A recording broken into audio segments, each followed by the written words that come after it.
We've arrived. Hello, everyone. My name is Stephanie. You've arrived at my channel, Stephanie Squared, on YouTube. And I promise you, I've been sitting here for 25 minutes. One of these days, I'm going to get through this 15-minute live with no technical difficulties with audio or video. Um, Normally travel wouldn't matter, but my computer's old and it is showing its cards. So my apologies for being a little late. Um, the first two lives that I did, um, I was essentially just talking to an empty room, and that's on me because I was low key yeah, I was high key self sabotaging, and yeah, I didn't tell anybody that I was going live, but that defeats the purpose. So I have communicated that last night via Instagram. I'll have a subsequent article kind of talking about these lives. But if you are new or have not heard the latest update, I am a visual artist underneath the name Stephanie Brown, and I live my everyday life as Stephanie Fleming, hence the name of the channel, Stephanie Squared. So this YouTube channel is really a space where I merge both of my identities and parts of my life, both personal and professional. And more, I mean, I've had this channel for a while, but right now seems like the best time to really utilize it because I'm in a space where my personal and professional are finally bleeding together in a really beautiful way. Um, so a lot of people know me as Stephanie Brown, the visual artist, the photographer, and that Instagram handle at Created Brown. And other people know me as Stephanie Fleming, who's married, new mom, got a dog, love to travel, and really starting to document more of my just personal life, but also my artistic journey. At the end of the day, I've always had a dream since I was very small to be a full time artist. It's my dream to be a world renowned artist to the point of people commissioning me across the globe for different projects and opportunities. When I say full time artist, what I really mean is self sustaining, like sustainable. No starving artist situation here. I have a home. I like nice things. And I truly believe that artists should be able to, whether you're an artist or not, honestly, I think anybody should be able to do what they love, be able to afford their lives and afford a family throughout it. So, anyway, that's why I'm here. And this year in particular, my favorite number is five, and it is 2025. And this year, I started the year deciding that I was going to give myself a deadline. I was giving myself a deadline of July 1st to finally be a full time artist and just go for it all the way. It's not willy nilly, it's something that I've been working towards for years now. And honestly, I just continue to not put myself first, is really the truth of the matter. I am really great at all the other things that I've done, from project managing to business operations to even leading a museum. Like all of those things I've loved with my whole heart. And while I've loved doing and working all of those different roles, what I've also found is that it's been harder and harder to put myself first. It's been harder and harder to put my career first. And when I see other early career artists that are kind of like of my cohort, right? When you think about like groups of artists or people in the industry who kind of like glow up and grow up together, there's a disconnect. And I would feel sad when I had missed opportunities, or maybe just really didn't have the time to spend on investing in me and investing on my art practice. And not gonna lie, having my son definitely like help highlight that even more so. I don't know, there's just something about like having a child that like you really sense like the time that you have left, and I don't want to squander it. I really do believe with my whole heart and whole self that I'm an artist for a reason. I have the gifts that I have for a reason. And I have the voice that I have for a reason, and I'm supposed to share it. And that's scary. And it's really hard to be vulnerable. So these weekly vlogs are supposed to be opportunities for me to just share weekly updates on what's happening. It's also a way for me to get used to being in front of the camera, opposed to behind the camera. It's also another opportunity for me to just share some of the more mundane or smaller things that are happening along the journey, a lot of the things that get missed and lost. The biggest thing that I found for any creative, there's no direct path to you getting where you want to go in your career. So, what I have found is that the more stories you can listen to, the more lives you can kind of like peek behind the scenes on of other artists and other creatives or just other people in your industry, they start to give you tools and tips and ideas that you might choose to employ in your own path.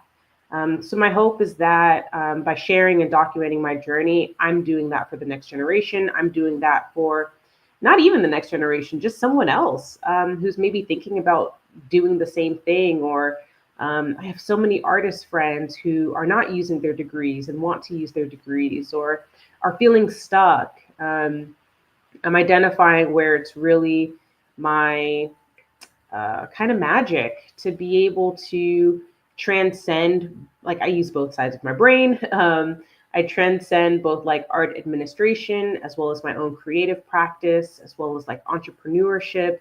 I'm really great at explaining and connecting those dots, and I'm wanting to do that for myself for the first time in a prioritizing way.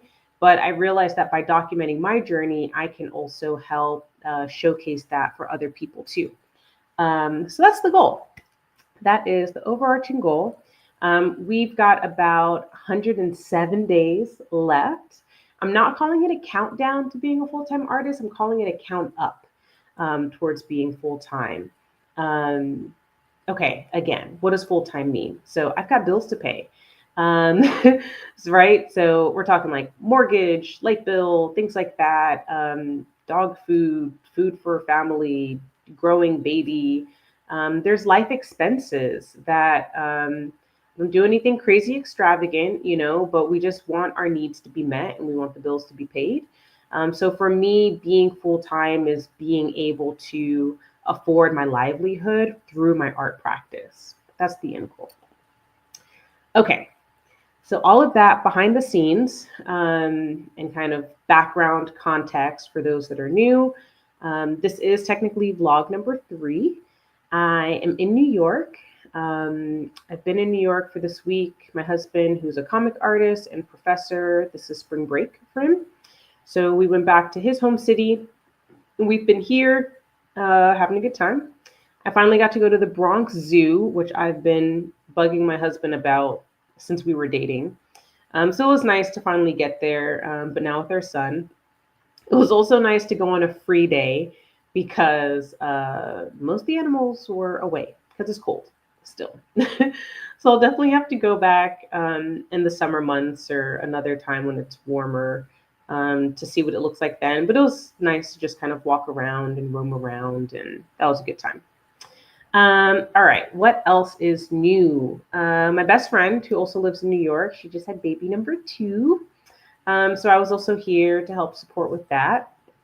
So that was very exciting.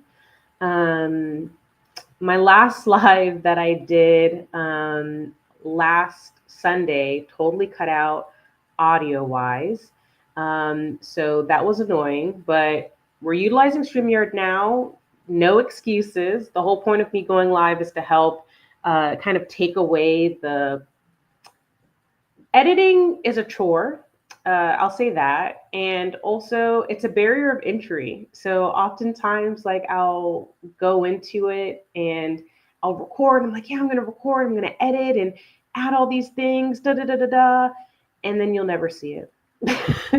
So a part of the challenge of me going live is just to give myself a little bit of time once a week to push myself, to challenge myself, and to step into where I know I need to be going. And it feels awkward now, but I know that over time it will be better. Things Thank you so much for your support. Super excited about the journey that you're on. I'm excited too. It feels like a return to self. It feels like I'm coming home to me. And it's so strange how like the things that you want to do the most make you scared. Like that's like counterintuitive to me. Like that's just wild. I guess that's also just like the human part of us being human. Um, but as like nervous as I was like leading up to this and doing all of these things, like I'm also really excited. Like I love to be able to do this. And I look forward to the day where I've got like 100 people watching this in real time. And, we're going back and forth in the chat. And like, I want to build community. I feel like all of my outreach is really an opportunity for me to call home my people, my audience, the people who are going to connect with me, the people who are going to grow with me. I'm so hungry to like build audience and community in that way, like really intentional community, not an audience just for the sake of an audience. Um, but my best way of growing in my own career has always been by helping others. And you really know that you know something when you're able to teach it, right? Hence art education background as well. So I really look forward to having a community of other creatives and like-minded people who are just trying to grow in their own industry and who are just really trying to bet on themselves. I want to be surrounded by other people who are out there trying to bet on themselves. So some things coming up. We're in the middle of March already. Insane. I am relaunching my podcast. For those who don't know, the last year, geez, it's almost like a year and a half ago now, I recorded 6 podcast episodes for a brand new podcast called In Between Artists. And I fell off on posting them because I really wanted to post them with an article, and it just became too much for me to keep up with. But I did at least record the episodes. All things happen for a reason. It was still a desire of mine to bring this podcast to the forefront, but I knew that I needed support. And I found someone to support me with it in a really big way. So I'm very excited to be relaunching that podcast in the coming weeks. And yeah, I'm pumped about the visual revamp of it. The name is still staying the same. There might be a little tweak to the way that it's spelled, but you'll still be able to find it. And we're really looking at broadcasting it everywhere. So originally it was just on Spotify, and I'm pumped. I'm not going to tell you too much, but just know that that's coming down the pipeline, and I'm really excited about it. I'm still riding the high off of Los Angeles. So for those who don't know, I just presented at the Other Art Fair, which is presented by Saatchi Art, and that was in February. And I spent a week in LA. The fair was 4 days long. And I had 3 major connections coming out of the fair. I also had 3 major sales, which was really great. And I'm utilizing my Substack, the paid version of my Substack for just as little as $5 a month, where I'm really getting into the weeds of like how much I made, how much I spent, like really getting into the dollars and cents of the art journey. And it's important that that's behind a paywall because that's happening in real time. So that's also like protective for me. But also it's a way of like, if you really want to invest in some ideas and some strategies that might support you, I'm preserving the strategic part of my brain. That is something that I get paid for in a consulting way. So that's why that's behind a paywall. Otherwise, you can continue to get kind of like some surface level updates and other inspiration through my YouTube, my Instagram, and the free articles that I post on Substack. But anyway, so we're riding off of the high and the momentum of the LA Art Fair, or the fair in LA, because that's a whole different fair. But the Other Art Fair was great. Highly recommend if you're an artist looking to get into doing an art fair on your own. They're very much so like for artists, by artists. They're just super supportive from like start to finish. The fair leadership was wonderful. I really look forward to doing another fair with them in another city because they're in several different cities. So I'm really excited about that. One of one of those three connections that I made has accepted me into a brand new opportunity that I can't talk about yet, but I'm really excited about that. And after I posted about the Los Angeles Fair, I had one post sale of a limited edition print. So right now you can visit my website, stephaniebphotos.com. And if you go to the menu item called Collect, you can see other prints and images that are available for purchase. So I've got one of ones that are higher price points, like in the thousands, but I also have limited edition prints for like under $300. So there's some for like 175, there's some for 200, there's some for 250. So there's a lot of varied price ranges. A lot of people assume like, oh, it's art, it's going to be expensive. There's a lot of variety there. And every sale matters. So if you are interested and have always wanted to collect a photograph of mine, please go tap that collect button and check it out. If you see something on my site that's not necessarily listed for sale, feel free to email me. You just never know, so shoot your shot. I'm very open. And yeah, those are really the main things. I am just about at time, so I'll wrap by saying I've had a lot of wins and a lot of affirmations, and I'm really grateful because when you're in the thick of going down a path that you've never seen modeled before, um, it's hard. The emotional roller coaster is very difficult, not going to lie. But every win is affirmation that I'm doing exactly what Spirit wants me to do. Every piece of encouragement, every follow, every subscription, whether it's a paid subscription or or a free subscription, every yes that I get, even every no, it's fine because I've had some no's this week too from some grants and portfolio reviews that I applied to.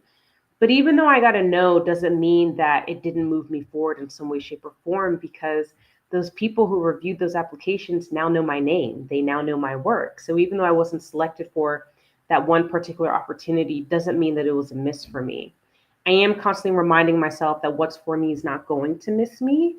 And I'm desiring and praying for a confidence around my journey and my work in the same way that I'm very confident about the art that I make.